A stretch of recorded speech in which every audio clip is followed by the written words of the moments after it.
ಮಾಜಿ ಮಸಾಲ. ಎಂತ ಅಡಿಗೆಯ ರುಚಿಯಾಗೋ ರಹಸ್ಯವು 20 ರೂಪಾಯಿ. ಪಾಕಿಸ್ತಾನದ ಮಾಜಿ ಪ್ರಧಾನಿ 73 ವರ್ಷ ವಯಸ್ಸಿನ ಇಮ್ರಾನ್ ಖಾನ್ ಸುತ್ತ ಈಗ ಭಾರೀ ಆತಂಕದ ಮೋಡ ಕವಿದಿದೆ.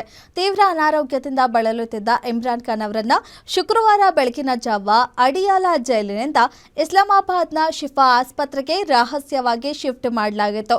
ಆಸ್ಪತ್ರೆ ಸುತ್ತಮುತ್ತ ಬರೋಬ್ಬರಿ 800ಕ್ಕೂ ಹೆಚ್ಚು ಭದ್ರತಾ ಸಿಬ್ಬಂದಿಯನ್ನ ನಿಯೋಜಿಸಿ ಮೊಬೈಲ್ ಸಿಗ್ನಲ್ ಜಾಮರ್ಗಳನ್ನು ಅಳವಡಿಸಿ ಇಡೀ ಪ್ರದೇಶವನ್ನ ಹೈ ಸೆಕ್ಯೂರಿಟಿ ಝೋನ್ ಮಾಡಲಾಗಿತ್ತು. ಆಸ್ಪತ್ರೆಗೆ ದಾಖಲಾದ ಕೆಲವು ಗಂಟೆಗಳಲ್ಲಿ ಅವರ ಆರೋಗ್ಯದ ಬಗ್ಗೆ ಯಾವುದೇ ಸ್ಪಷ್ಟ ಮಾಹಿತಿ ನೀಡದೆ ಪಾಕಿಸ್ತಾನ ಸರ್ಕಾರ ಅವರನ್ನ ತರಾತುರಿಯಲ್ಲಿ ಮತ್ತೆ ಅದೇ ಅಡಿಯಾಲ ಜೈಲಿಗೆ ವಾಪಸ್ ಕಳುಹಿಸಿದೆ. ಇಷ್ಟಕ್ಕೂ 23 ವರ್ಷದ ಮಾಜಿ ಪ್ರಧಾನಿಗೆ ಏನಾಗಿದೆ? ಆಸ್ಪತ್ರೆಯಿಂದಲೂ ಅವರ ಆರೋಗ್ಯದ ರಹಸ್ಯ ಹೊರಬಾರದಂತೆ ತಡೆದಿದ್ದಾದ್ರೂ ಯಾಕೆ?